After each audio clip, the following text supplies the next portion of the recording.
Listen to my words, Lord. Consider my lament.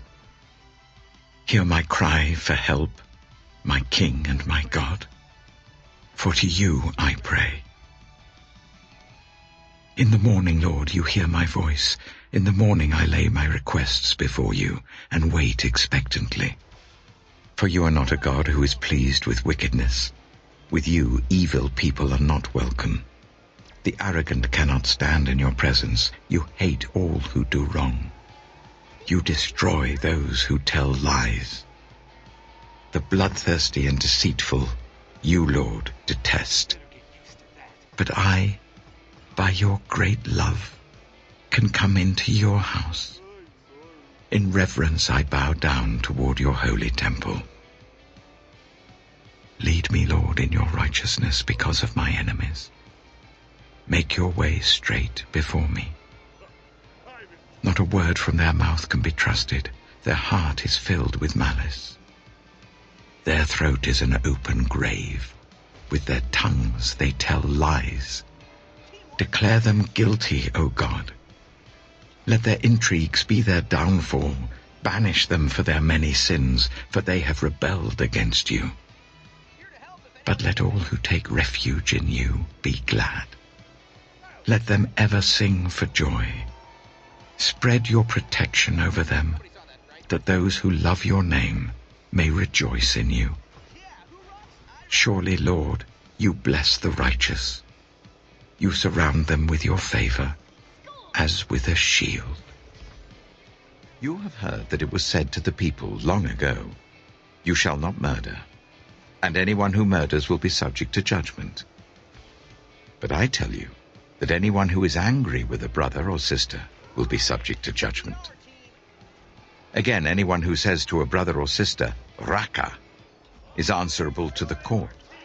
And anyone who says, "You fool," will be in danger of the fire of hell. Therefore, if you are offering your gift at the altar and there remember that your brother or sister has something against you, leave your gift there in front of the altar. First, go and be reconciled to them. Then come and offer your gift. Settle matters quickly with your adversary who is taking you to court. Do it while you're still together on the way, or your adversary may hand you over to the judge, and the judge may hand you over to the officer, and you may be thrown into prison. Truly I tell you, you will not get out until you have paid the last penny. You have heard that it was said, "You shall not commit adultery." But I tell you that anyone who looks at a woman lustfully has already committed adultery with her in his heart. If your right eye causes you to stumble, gouge it out and throw it away. It is better for you to lose one part of your body than for your whole body to be thrown into hell. And if your right hand causes you to stumble, cut it off and throw it away. It is better for you to lose one part of your body than for your whole body to go into hell. It has been said, anyone who divorces his wife must give her a certificate of divorce. But I tell you that anyone who divorces his wife except for sexual immorality makes her the victim of adultery, and anyone who marries a divorced woman commits adultery. Again, you have heard that it was said to the people long ago, "Do not break your oath, but fulfill to the Lord the oaths you have made." But I tell you, do not swear an oath at all, either by heaven, for it is God's throne, or by the earth, for it is his footstool, or by Jerusalem, for it is the city of the great King. And do not swear by your head, for you cannot make even one hair white or black. All you need to say is simply yes or no. Anything beyond this comes from the evil one. You have heard that it was said, "Eye for eye and tooth for tooth." But I tell you, do not resist an evil person. If anyone slaps you on the right cheek, turn to them the other cheek also. And if anyone wants to sue you and take your shirt, hand over your coat as well.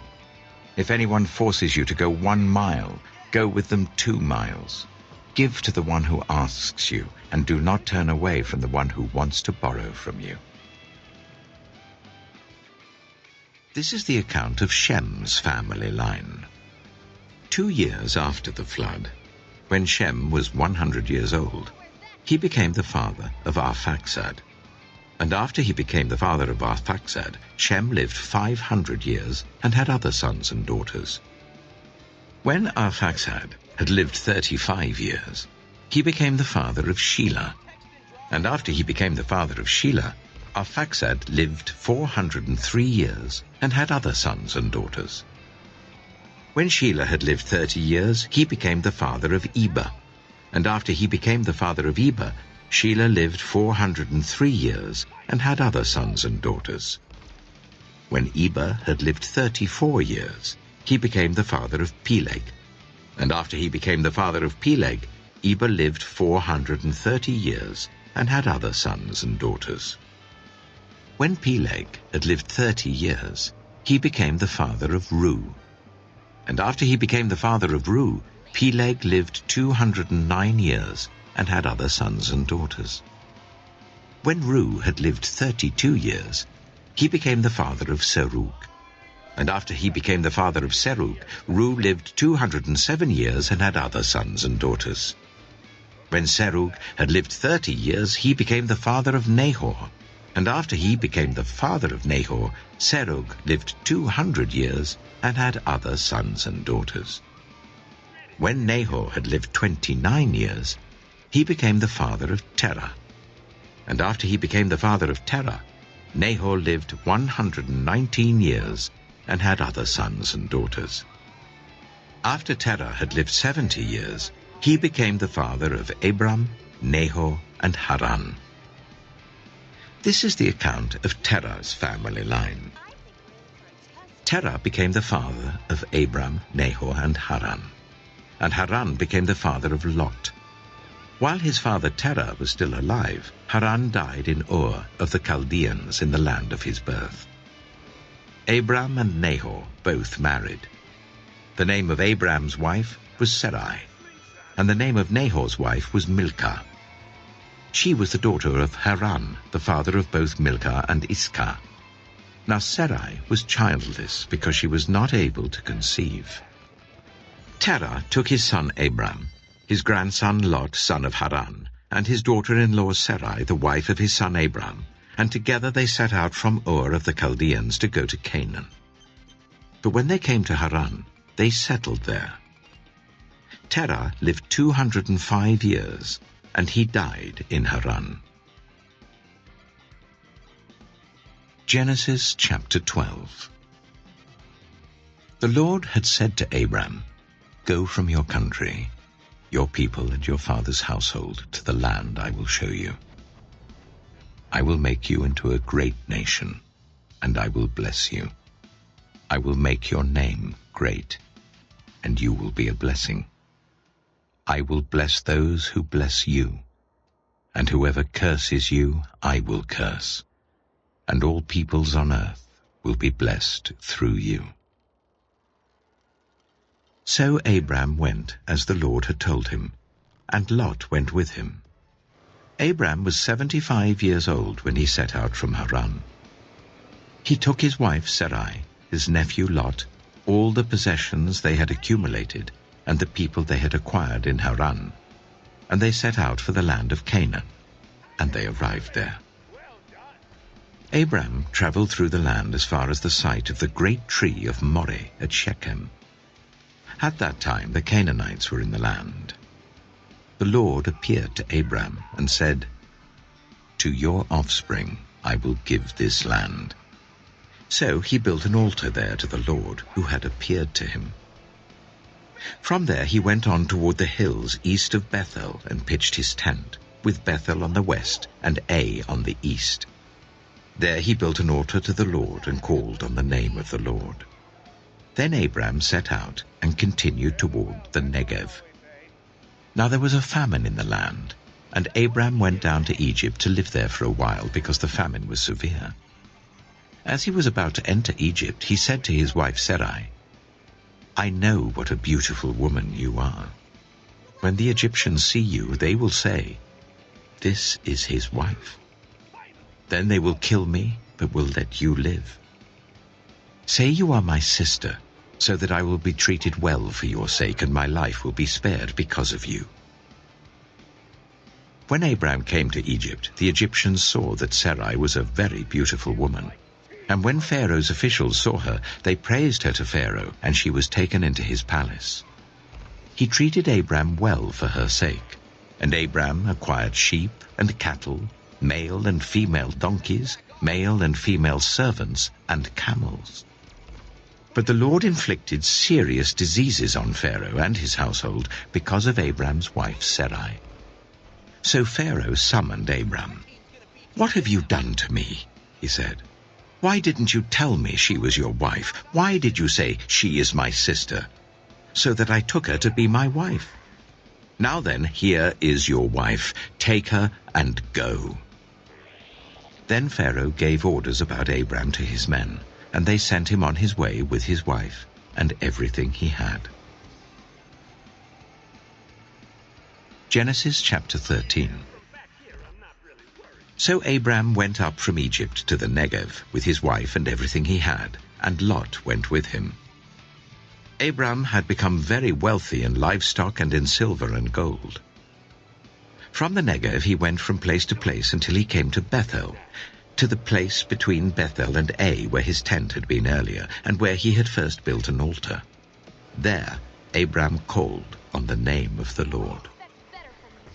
Now Lot, who was moving about with Abram, also had flocks and herds and tents. But the land could not support them while they stayed together, for their possessions were so great that they were not able to stay together. And quarreling arose between Abram's herdsmen and Lot's. The Canaanites and Perizzites were also living in the land at that time. So Abram said to Lot, "Let's not have any quarreling between you and me and between your herdsmen and mine. For we are close relatives. Is not the whole land before you? Let's part company. If you go to the left, I'll go to the right. If you go to the right, I'll go to the left." Lot looked around and saw that the whole plain of the Jordan toward Zoar was well watered, like the garden of the Lord, like the land of Egypt. This was before the Lord destroyed Sodom and Gomorrah. So Lot chose for himself the whole plain of the Jordan and set out toward the east. The two men parted company. Abram lived in the land of Canaan, while Lot lived among the cities of the plain and pitched his tents near Sodom. Now the people of Sodom were wicked and were sinning greatly against the Lord. The Lord said to Abram, after Lot had parted from him, "Look around from where you are to the north and south, to the east and west. All the land that you see, I will give to you and your offspring forever. I will make your offspring like the dust of the earth, so that if anyone could count the dust, then your offspring could be counted. Go, walk through the length and breadth of the land, for I am giving it to you." So Abram went to live near the great trees of Mamre at Hebron, where he pitched his tents. There he built an altar to the Lord.